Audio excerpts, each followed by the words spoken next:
아니야. 자, 이차함수의 최대 최소. 자, 이차함수 다 하고 이제 거의 마지막 끝단원이야. 이차함수의 최대 최소인데 첫 번째는 뭐냐면 원래 이거 중3 때 배웠는데 이제 고1로 넘어간 거야. 최대 최소를. 그래서 뭐냐면 x 값의 범위가 없을 때, 범위에 제한이 없을 때, 범위에 제한이 없을 때. 선생님 이제 해보면 이런 거야. 예를 들어 이렇게 아래로 블록이야.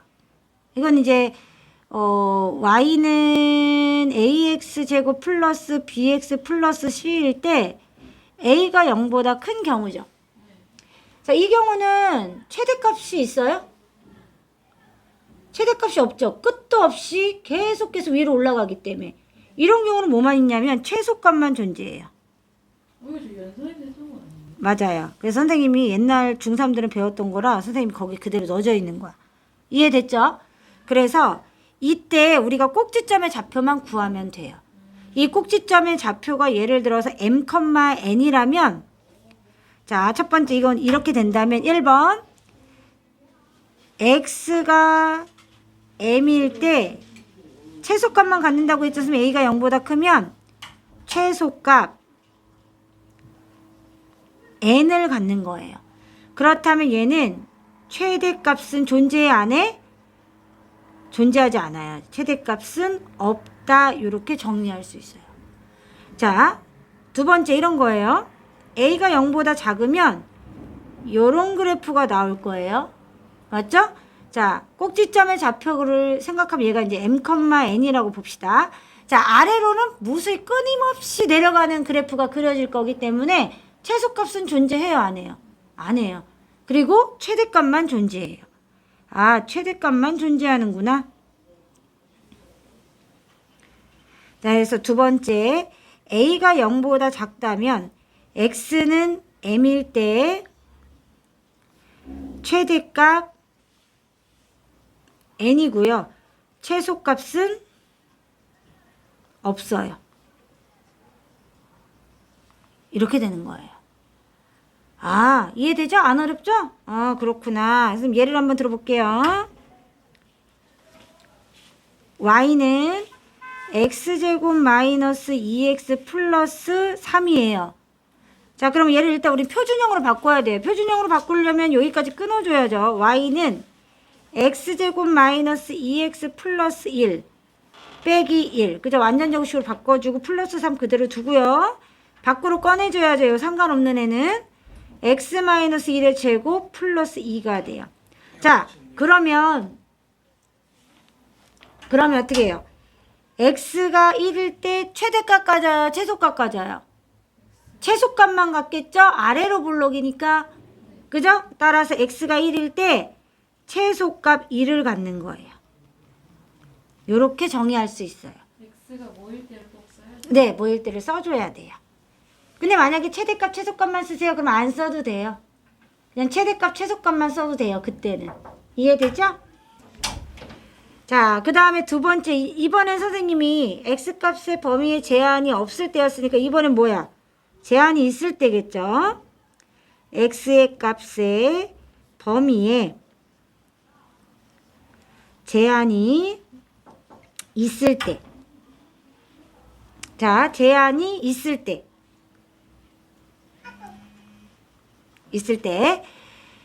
자, 이때는 이제 잘 봐야 돼요, 범위를. 자, 범위가 세 가지 경우가 있을 수가 있어요. 예를 들어서 자, 요렇게 돼 있는데 요 최대 최소, 이 최소 부분이 들어가 있지 않고 이렇게 범위가 제한돼 있을 때, 혹은 요렇게 범위가 있을 때가 있고 최대 최소를 포함해 가지고 요렇게 범위가 있을 때가 있을 거 아니에요. 그래서 세 가지로 나눠서 생각해야 되거든요. 그럼 선생님이 하나씩 해볼게요. a가 0보다 클 때를 기준으로 한번 해볼게요. 자, x가 범위가 나오는 거예요. 알파보다 크거나 같고 베타보다 작거나 같을 때라는 범위인데 이해되죠? 이 알파 베타가 여기가 m이라고 했을 때 m보다 큰 경우예요. 큰 경우. 자, 그러면 이제 어떻게 보면 되냐면 이게 1번입니다. 그러면 이제 여기서부터 여기까지죠? 맞아요? 여기가 알파고 여기가 베타라고 가정한 거예요. 자, 그러면 최소값은 언제 나타나요? x가 알파일 때 나타나겠죠? 맨 밑에 있잖아요, 지금. 그죠? 이때 F일 때 F 알파가 최소값이 되겠죠. 그렇다면 아가들 최대값은 언제 나타나요? 최대값? 최대값은 언제 나타나요? 당연히 요 베타일 때 요 범위만 물어본 거니까 요 범위만 물어봤잖아요. 빨간 범위만. 그러니까 최대값은 x가 베타일 때 함수값을 얘기하겠죠. f 베타를 의미하겠죠. 이해돼요? 자, 근데 두 번째. 자, 이번에는 이렇게 나와 있는데 알파랑 베타 사이에 m이 있어요. 그럼 이제 이 경우는 어떻게 되는 거냐면 이렇게 있고 여기가 m이에요. m이고 여기가 알파, 아니 여기가 베타고 여기가 알파예요. 예를 들어서. 맞죠? 그럼 선생님 요렇게 여기부터 여기까지가 뭐예요? 범위 안에 포함될 거 아니에요. 그러면 이제 어떻게 돼요? 최소값은 무조건 누가 돼요? m이 되겠죠. x가 m일 때 꼭지점의 좌표가 된다는 얘기예요. 그러니까 x가 m일 때 fm이 되겠죠. 맞아요. 따라서 최대값은요. 지금 그냥 눈에 보이면 베타죠. 그러니까 알파랑 베타 중에 큰 게 되는 거예요. x가 베타일 때 우리가 그린 그림에서는 f 베타가 되겠죠. 아, 이거는 지금 뭐냐면 꼭지점이 범위 안에 있으면, 그죠? 범위 안에 있으면 꼭지점과 끝점에서 끝점이에요. 선생님 막 급하게 썼네. 끝점에서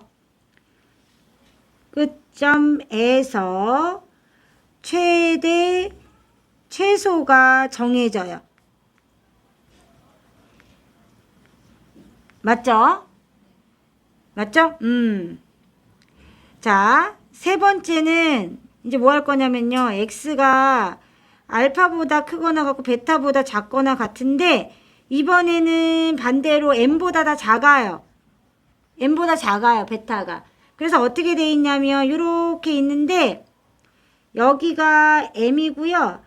여기가 알파고 여기가 베타인 거예요. 그러면 요 사이의 범위를 물어본 거잖아요. 그러면은 최소값은 어떻게 되죠? x가 베타일 때 f 베타가 되겠죠. 맞아요? 그럼 최대값은 뭐가 돼요? 그렇죠. x가 알파일 때 f 알파가 되겠죠. 자, 우리가 여기서 또 알 수 있습니다. 꼭지점이 범위 안에 없으면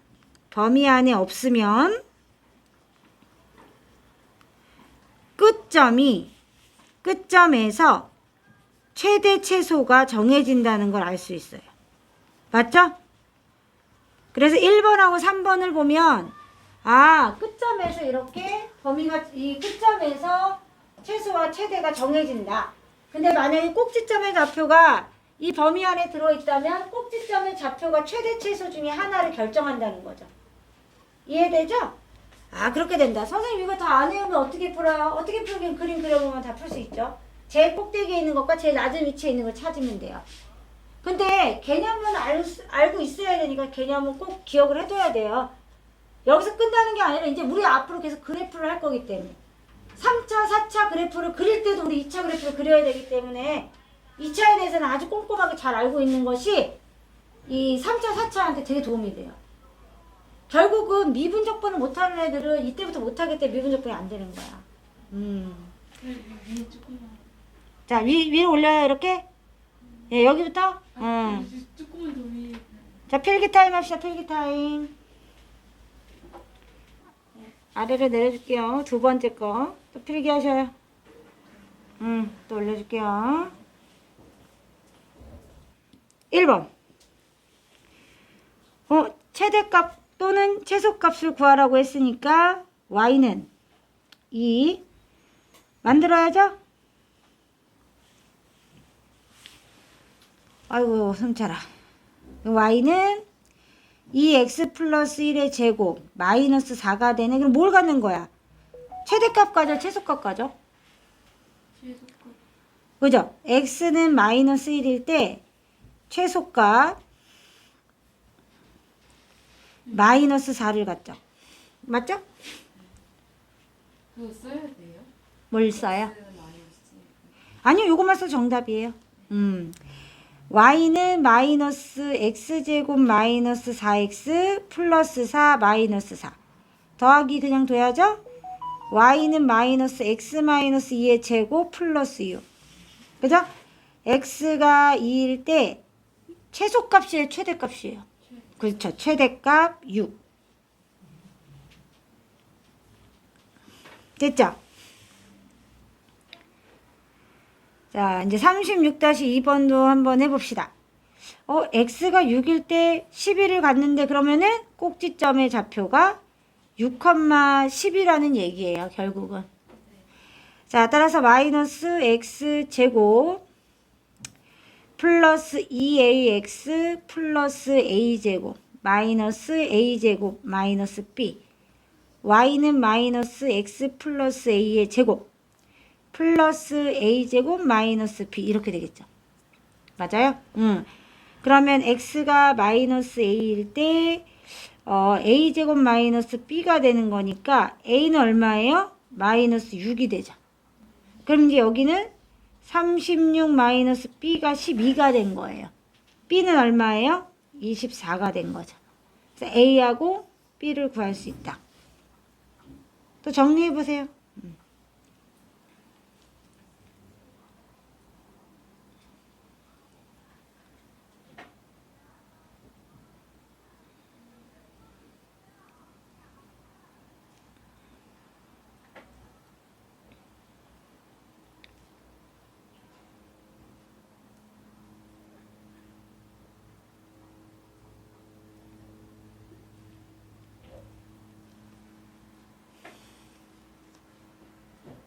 그 다음에 36-3번. 이번엔 범위가 정해져 있어요. 그럼 꼭지점의 좌표를 얘가 이 범위 안에 있는 것이 포함하느냐, 포함하지 않느냐, 이제 그걸 찾아야 돼. 그래서 y는 x 플러스 1의 제곱 플러스 2가 되는데 범위 안에 있죠? 그죠? 근데 끝자락이 어차피. 맞죠? 그럼 이제 그래프가 이렇게 됐을 때 마이너스 1이 여기 있으면 아마 3은 이쯤에 있을 거라는 거 우리 예측할 수 있어요. 그래서 최소값은 얼마가 되고 2가 되는 거죠. 마이너스 1일 때 값이니까. 최대값은 3일 때 값이니까 3 집어넣어서 계산하면 돼요. 9, 6, 3. 18이네요. 그죠? 이렇게 계산하면 돼요. 이해되죠? x가 3일 때 끝점이니까 F3 구하라는 얘기인 거잖아요. 맞죠? 자, y는 마이너스 x제곱 마이너스 6x 자, 그 다음에 플러스 9 마이너스 9 이렇게 되죠. y는 마이너스 x 마이너스 3의 제곱 플러스 6 자, 이 사이에 들어가요, 안 들어가요? 들어가요. 그러면 그래프를 거꾸로 그려야죠. 이렇게 그렸더니 여기가 3이니까 아마 여기가 2고 5가 아마 더 먼데 있겠죠. 왜냐면 2차 함수는 대칭성을 갖기 때문에 3을 기준으로 해가지고 2하고 누가 만나는 거냐면요. 4가 만나는 거예요. 맞잖아요. 2차 함수는 대칭성을 갖기 때문에 꼭지점의 좌표를 기준으로 해가지고 우리가 접혀요. 딱 만난단 말이에요. 맞죠? 그러니까 2하고 4가 일치하는 거니까 5가 훨씬 밑에 있을 거란 얘기예요. 그래서 5일 때 최소값을 가질 거고요. 3일 때 최대값을 갖는 거죠. 그죠? 그래서 최대값은 6. 최소값은 F 온 거예요. 그럼 어떻게 돼요? 최소값은 마이너스 25, 30 이렇게 되겠죠? 그 얼마예요? 2네요. 최소값은 2 이렇게. 또 여기까지 정리해보세요.